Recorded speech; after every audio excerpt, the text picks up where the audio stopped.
Keterbatasan daya tampung sekolah negeri di Jawa Barat turut memicu SPMB memanas. Sebab kapasitas SMA negeri dan sederajat hanya bisa menampung 41% jumlah lulusan SMP tahun ini. Lantaran itulah, Pemprov Jawa Barat membuka 17 sekolah negeri baru di tahun ajaran baru ini. Saat ini saya sedang berada di SMA Negeri 28 Bandung, tepatnya di Kecamatan Arca Manik, Bandung, Jawa Barat.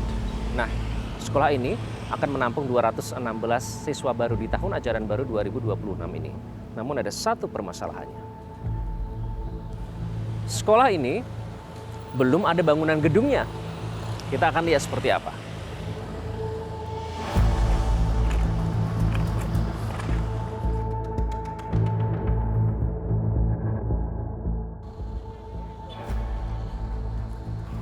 Kecamatan Arca Manik ini adalah satu dari total 127 kecamatan di Provinsi Jawa Barat yang tidak memiliki sekolah negeri, baik itu setingkat SMA ataupun SMK. Nah, itulah salah satu alasan mengapa pembangunan SMA N28 di lahan kosong ini dinilai urgent. Namun memang pemerintah sudah menyediakan solusi kalau gedungnya belum ada. Saya tidak bisa membayangkan ya, saat ini sudah akhir Juni dan kegiatan belajar mengajar sudah harus dimulai pertengahan Juli. Jadi tidak mungkin untuk membangun kompleks gedung sekolah dalam waktu 1 bulan. Nah, rencananya siswa baru ini nanti akan menempuh kegiatan belajar mengajar di SMA N23 Bandung. Terkait dengan mekanisme masih akan dirumuskan. Nanti kita akan melihat ya seperti apa mekanisme perpindahan siswa yang belum ada gedung sekolahnya ini ke sekolah yang tentu sudah ada sistem yang berjalan, kegiatan belajar mengajarnya di sana.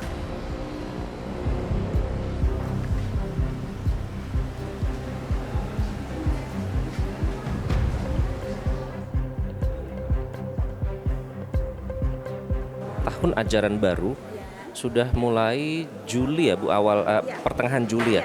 Jadi nanti belajarnya di mana mereka kalau belum ada gedungnya? Untuk pembelajaran kami melihat situasi dulu ya Pak ya, karena ini kebetulan SMA 23 juga, di sini ada ada RKB juga, ada rapid dan ada pembangunan juga gitu. Nah, plan B-nya kami itu ada di Spot Jabar, karena kan di sana di Dispora tepatnya di Dinas Pemuda Olahraga.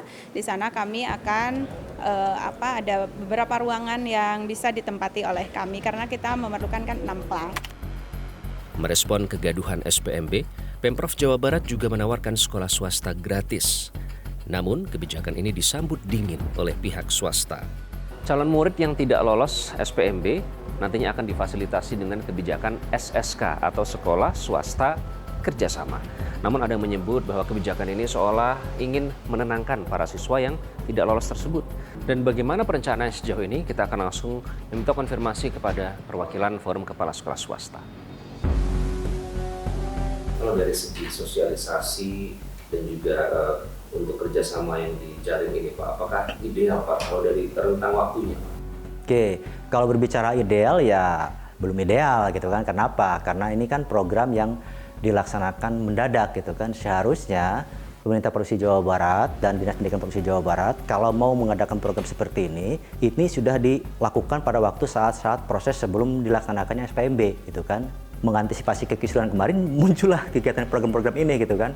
Nanti akan seperti apa mekanismenya? Ya, sejauh ini berdasarkan informasi dari DPRD Provinsi Jawa Barat, anggaran itu di APBD Munu itu belum ada untuk SSK ya, untuk SSK. Yang ada itu anggaran untuk beasiswa Pancawaluya. Beasiswa Pancawaluya itu tentunya untuk kategori siswa dari kalangan tidak mampu, desil 1 sampai dengan desil 4. Nah, yang kita khawatirkan kalau misalnya ada pergeseran, dikhawatirkan angka untuk beasiswa Pancawaluya itu digeser untuk SSK gitu kan. Yang kita khawatirkan ke sana gitu kan. Jadi kejelasan mengenai anggaran kita belum jelas. Ya mudah-mudahan ada.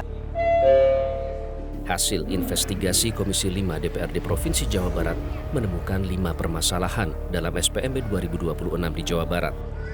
Komisi yang membawahi bidang kesejahteraan rakyat ini mendesak dibentuk Pansus SPMB Jawa Barat.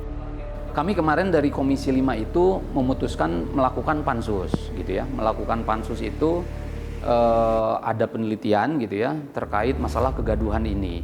Yang kemudian tentu sebetulnya manfaat pansus ini kan tidak bisa dirasakan atau menyelesaikan masalah yang saat ini. Itu hanya menjadi penyesuaian masalah untuk di masa yang akan datang agar tidak terjadi kegaduhan seperti sekarang ini. Pengamat yang juga mantan Kepala Perwakilan Ombudsman di Jawa Barat ini juga menengarai pelaksanaan SPMB dari tahun ke tahun tidak transparan dan syarat maladministrasi. 2 tahun yang lalu misalnya kami bersama Pak Gubernur, waktu itu PJ Gubernur, itu mendiskualifikasi lebih dari 250 calon murid yang kami duga menggunakan dokumen yang tidak benar. Itu terjadi lagi tahun yang lalu. Saya yakin karena perubahan sistemnya tidak signifikan, tahun ini seharusnya itu bisa teridentifikasi lagi dengan awal.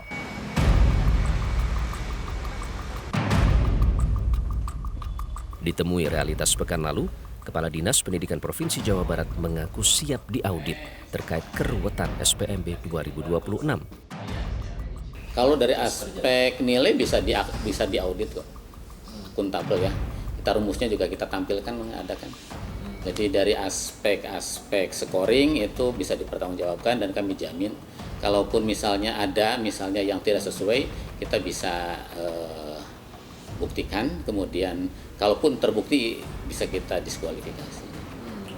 Kita bisa jamin kalau persoalan penghitungan gitu ya. Itu karena ini berbeda dengan tahun dulu. Kalau ini kan real time kemarin itu kan, yang real time itu begitu muncul pertama gitu, kemudian ada yang daftar lagi lebih tinggi dia langsung naik kan gitu.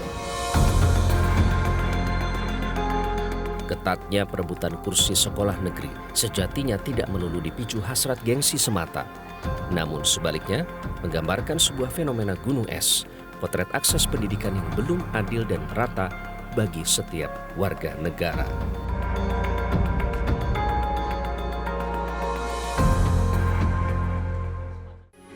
Metro TV. Jelajahi cara baru mendapatkan informasi. Download Metro TV Extend sekarang.